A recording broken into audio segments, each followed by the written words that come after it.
अस्सलाम वालेकुम। Today's topic is Unit 12 Geometrical Optics और इस चैप्टर में आज हम पढ़ेंगे Refraction through Prism.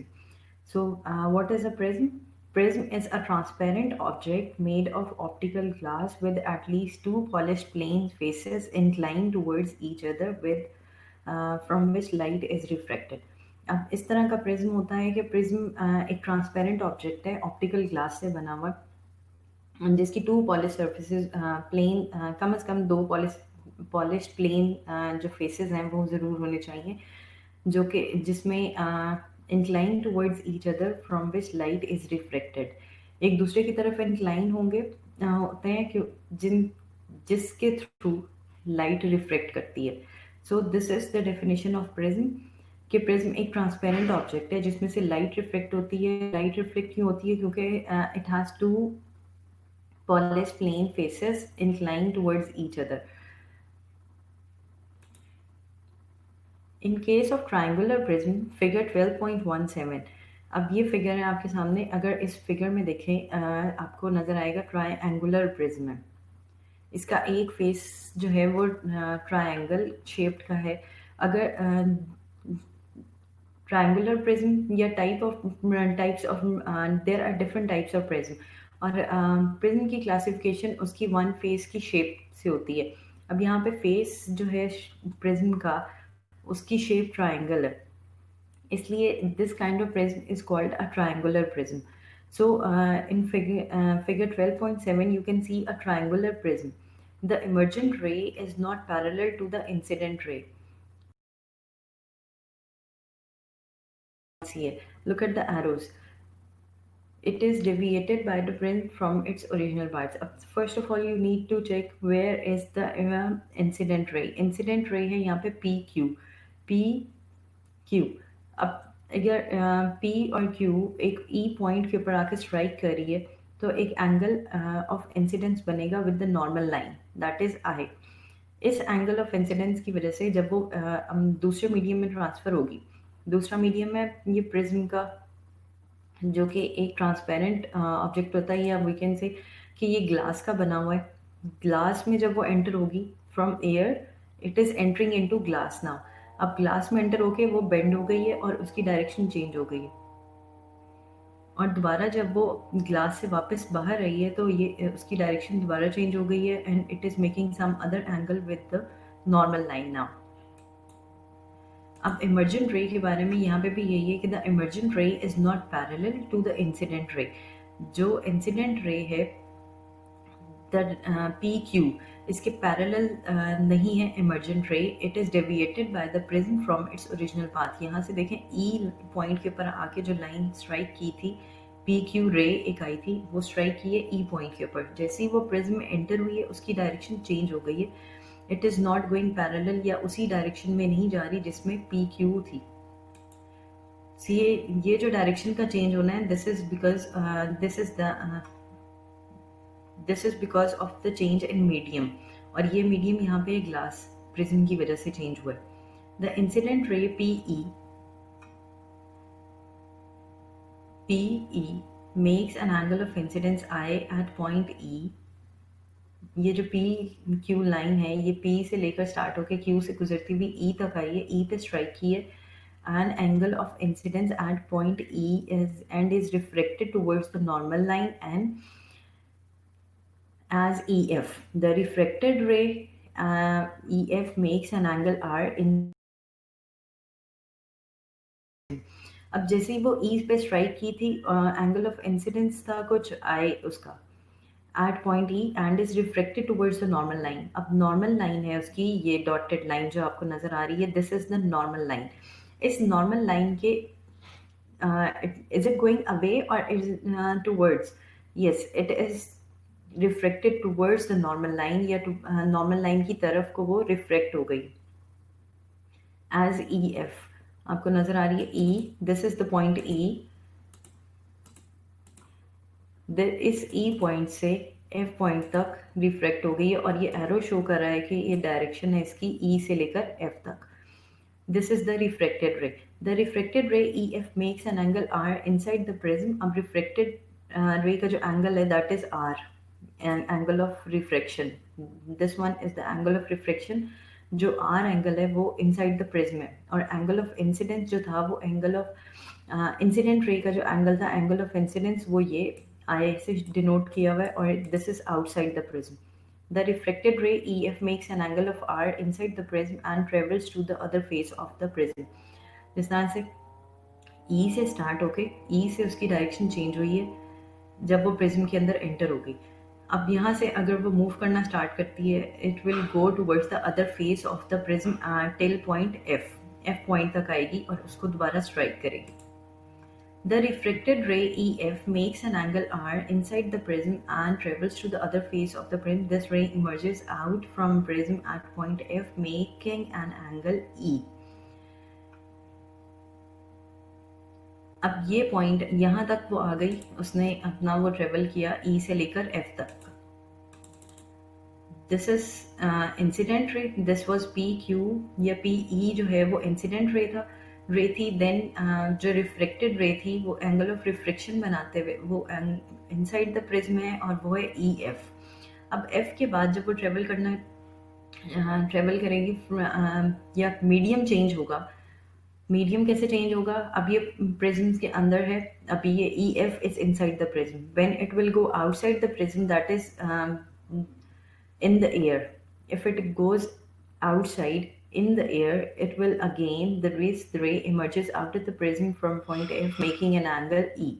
अब E एंगल जो है वो इमर्जेंट रे का एंगल होगा। इसको E एंगल इसलिए करें क्योंकि दिस इज द इमर्जेंट रे नाउ, और ये एंगल E बनेगा उसका नॉर्मल लाइन के साथ। नॉर्मल लाइन फिर वही डॉटेड लाइन जो है वो नॉर्मल लाइन है, और नॉर्मल लाइन वो सरफेस के साथ 90 डिग्री का एंगल बना रही होती है, या वी कैन से कि नॉर्मल लाइन जो है वो परपेंडिकुलर है प्रिज्म के सरफेस के साथ। तो जब सरफेस के साथ जो प्रिज्म 90 डिग्री का एंगल बना रही है, उसके साथ जो एंगल बनेगा with respect to the normal line, it is now making an angle of E. Angle E बन रहा है यहाँ पे, जिसको हम इमर्जेंट रे का एंगल कह सकते हैं, या एंगल ऑफ इमर्जेंस या angle of deviation. Hence, the emerging ray Fs is not parallel to the incident ray. The emerging ray जो Fs है, अब ये यहाँ से शुरू होके Fs तक जो रे आई है, is not parallel to the incident ray PE, but is deviated by an angle of D, which is called an angle of deviation. अब वो तो एंगल ऑफ इमर्जेंस जो जिस एंगल से वो प्रिज्म से बाहर आई है रे, लेकिन अब there is a difference of angle between an incident ray and an emergent ray. अब वो जो एंगल का डिफरेंस है, उस एंगल को कहते हैं एंगल ऑफ डेविएशन, क्योंकि इन दोनों का एंगल सेम नहीं है। पी ई का एंगल एफ एस के साथ सेम नहीं है, क्योंकि जो एफ एस है it is not parallel to P Q. इन दोनों का एंगल सेम नहीं है, और जो एंगल बनेगा, जो एंगल डिफरेंस है इन दोनों के दरमियान का, इंसिडेंट रे और इमर्जेंट रे के दरमियान का जो एंगल डिफरेंस है, वो है angle of deviation. A lens is an transparent. What is a lens? This is the next topic now. Lenses having two surfaces of which at least one is curved. अब कोई भी transparent material हो तो उसका one surface जो है वो curve हो, और the other should can not be the curve one और द स्ट्रेट वन। सिर्फ एक सरफेस का कर्व होना ज़रूरी है, एटलीस्ट वन इज कर्व, तो that kind of material is called a lens. Lenses refract. This is important that what do lenses do? Lenses refract light in such a way that an image of the object is formed. Lens से light reflect होती है इस तरह से कि image बनता है। तो lenses of many different types are used in optical devices such as cameras, eyeglasses. We can use these lenses in cameras, eyeglasses, microscopes, telescopes, projectors. They also enable millions of people to see clearly and read comfortably.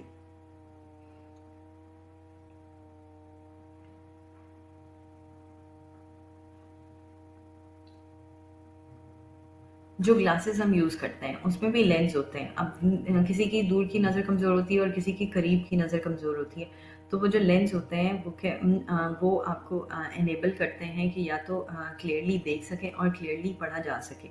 तो these are the lenses. हम telescopes में और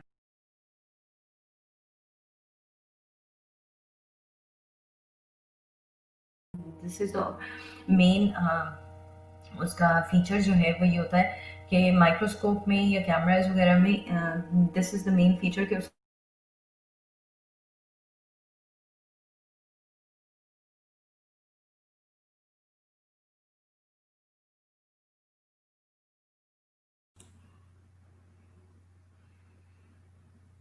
with the use of lens हम उनके image को बड़ा करके भी और छोटा करके भी देख सकते हैं by using these devices.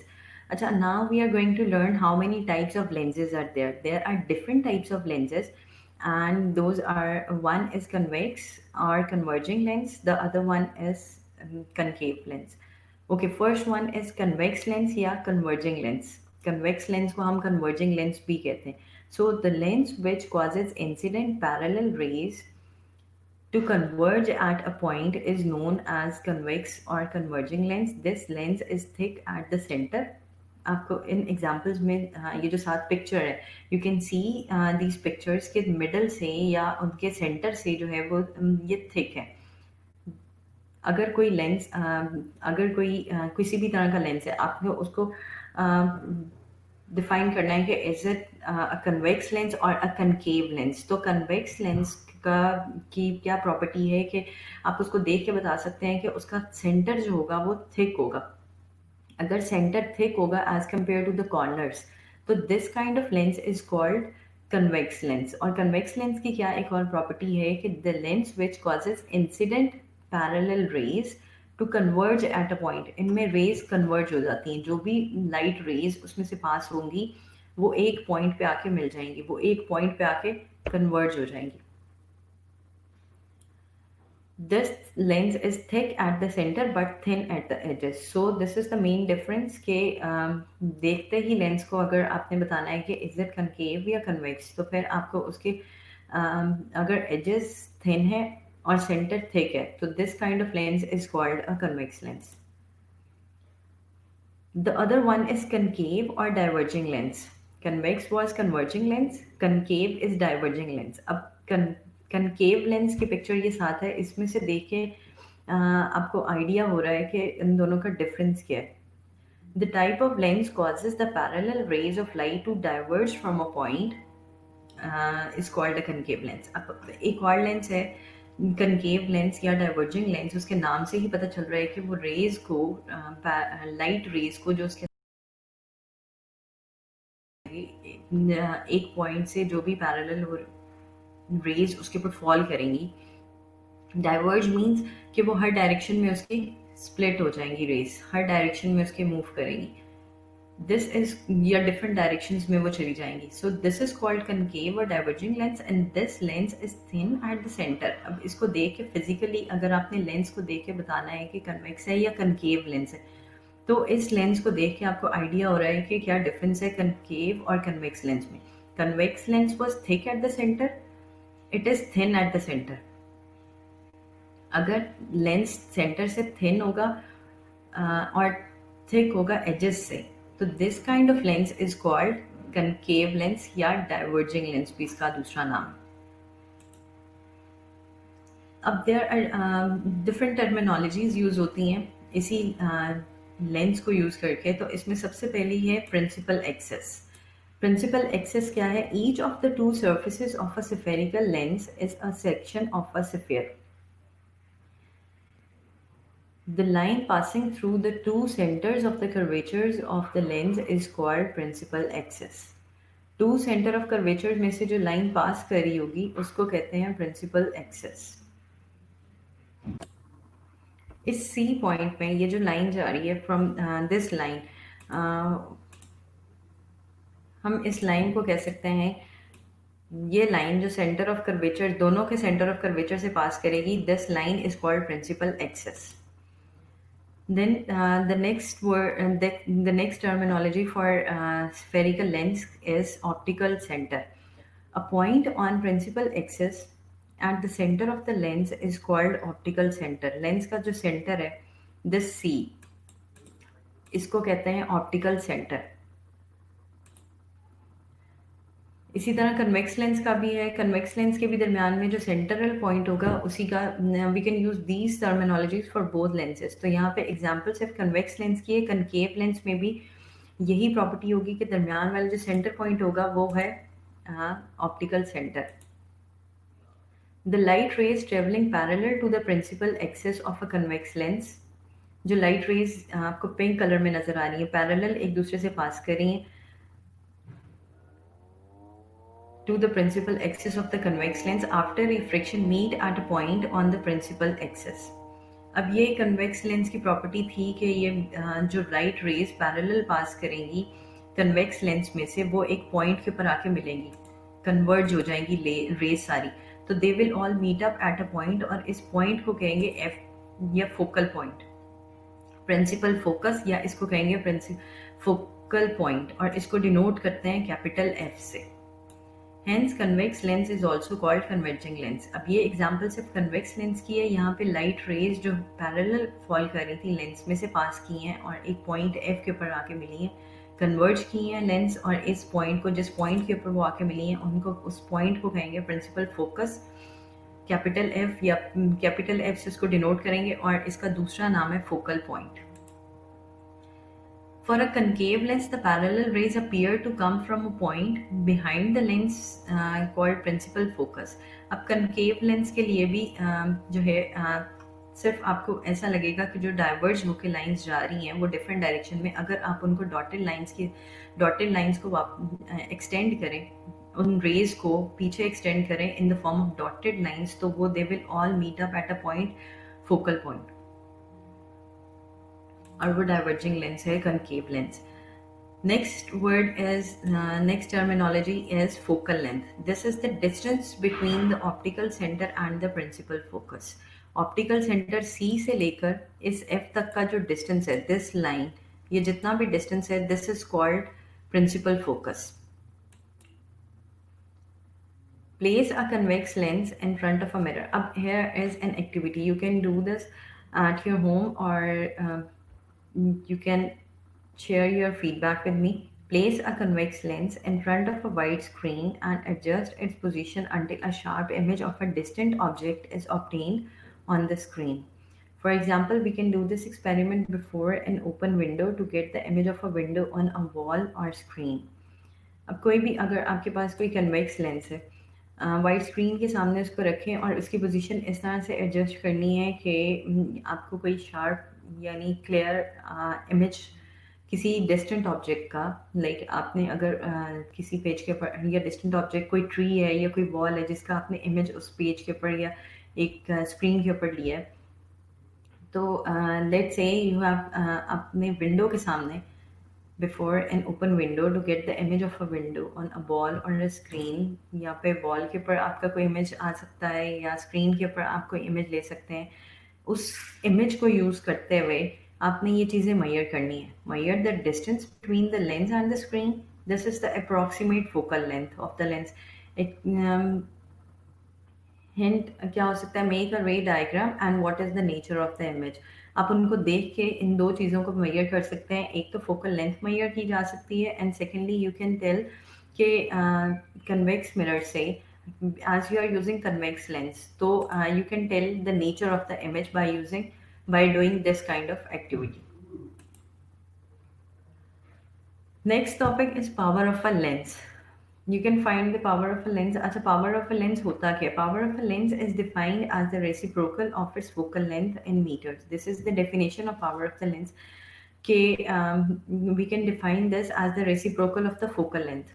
focal length का अगर हम reciprocal लेंगे, और हम कह सकते हैं कि power of the lens is equal to 1 by f, and this is measured in meters। The SI unit of power of lens is diopter, and it can be denoted with a symbol D। If f is expressed in meters, so that one diopter is equal to 1 by meter। Thus, a 1 diopter is the power of a lens whose focal length is 1 meter। Because the focal length of a convex lens is positive, therefore its power is also positive।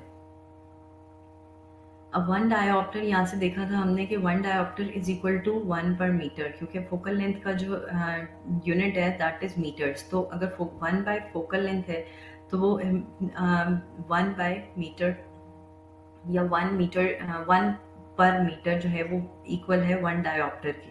तो 1 dioptre जो है वो power of the lens है, जिसकी focal length जो है वो सिर्फ 1 मीटर है। Because the focal length of a convex lens is positive, तो उसके पावर भी पॉजिटिव होगी। कनकेव लेंस की फोकल लेंथ नेगेटिव है, तो उसकी पावर भी नेगेटिव ही होगी। Okay, let me generate a pole.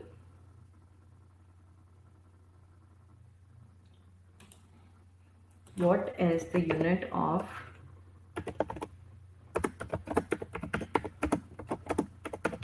power of lens? Is it meters? I'm giving you two options, meter or diopter.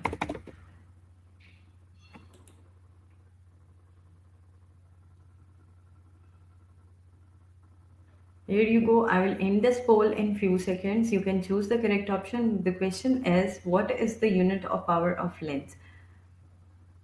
Power of lens का unit क्या है? पावर ऑफ लेंस को हम किस यूनिट से मेजर करते हैं? You can see two options on your screen, meter and diopter.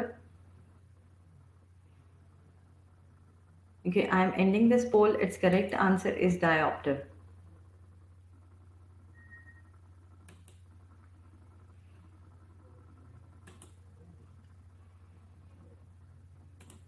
Okay, let me ask you one more question.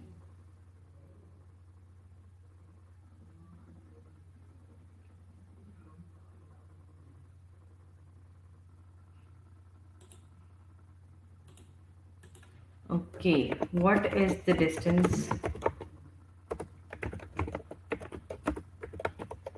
between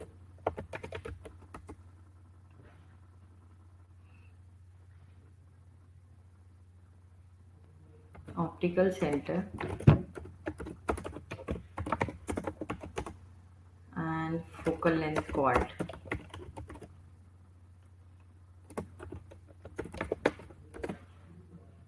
Is it principal axis or principal focus?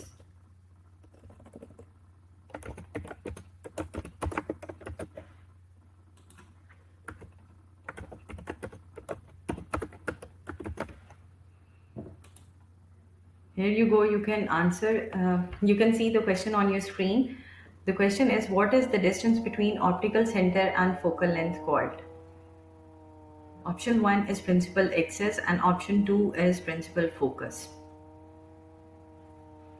You can choose the best option in next few seconds.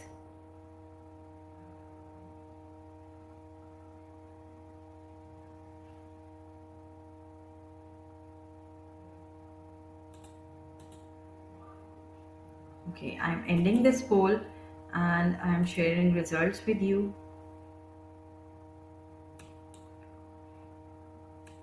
Okay, this was all for today. We will be doing the next topic tomorrow. Thank you so much and Allah Hafiz.